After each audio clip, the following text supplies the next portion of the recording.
সম্মানিত ভিউয়ার্স, আসসালামু আলাইকুম ওয়া রাহমাতুল্লাহি ওয়া বারাকাতুহু। আজকের ভিডিওতে আমরা আলোচনা করব পেটের আলসার নিয়ে। সম্মানিত ভিউয়ার্স, ভিডিওটি না টেনে সম্পূর্ণ ভিডিওটি দেখতে থাকুন।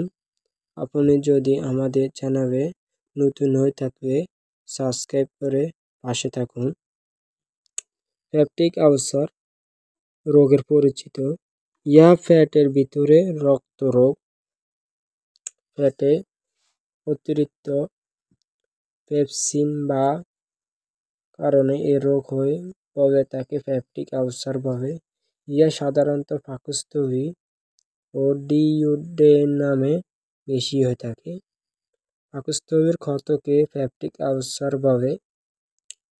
এর রোগের কারণসমূহ ব্যাকটেরিয়া, ব্যথার ওষুধ ও স্টেরয়েড, ধূমপান ও মদ পান, টেনশন ও দুশ্চিন্তা, এছাড়াও চা, কফি, তেল, ঝাল, ভাজা পোড়া ইত্যাদি বেশি খেলে।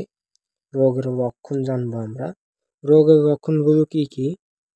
পেট ব্যথা ও জ্বালা পোড়া, বুক জ্বালা পোড়া, বমি ও বমির ভাব, মুখে অরুচি, ওজন কমে যাবে, আলকাতরার মতো কালো পায়খানা। জটিলতা কি কি আমরা জানবো। রক্ত বমি, পেট ফুটো হওয়া, পাকস্থলীর প্রতিবন্ধকতা। পেপটিক আলসারের আরও কিছু জানতে হলে আমাদের পরীক্ষা নিরীক্ষা করতে হবে। Upper GI endoscopy, S pylori, stool for OBDT. এবার আমরা পেপটিক আলসারের চিকিৎসা করব। আলসার বিরোধী ওষুধ হচ্ছে অমিপ্রাজল, ইসোমিপ্রাজল, প্যান্টোপ্রাজল, সাইক্লোসালজোপেন্টোনিক্স 2 বার অথবা 1 বার খেতে হবে। সাথে একটা অ্যান্টাসিড প্লাস বা অ্যালজেসিড গ্যাভিসও চয়েস করে দিতে পারে। 3 চামচ করে দিনে 2-3 বার আহরণের পর।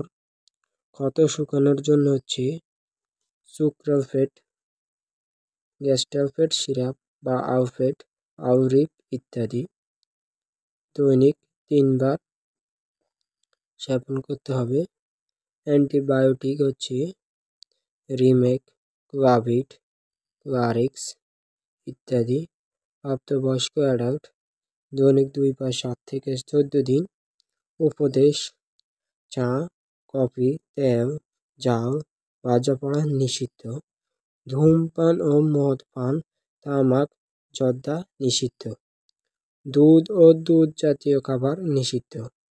স্টেরয়েড ও ব্যথার ওষুধ বর্জন করতে হবে। পানি বেশি করে পান করতে হবে। এ হলো আমাদের আজকের আলোচনা পেপটিক আলসার নিয়ে। আপনি যদি আমাদের চ্যানেলে সাবস্ক্রাইব, লাইক, শেয়ার, ফলো দিয়ে পাশে থাকুন। ধন্যবাদ।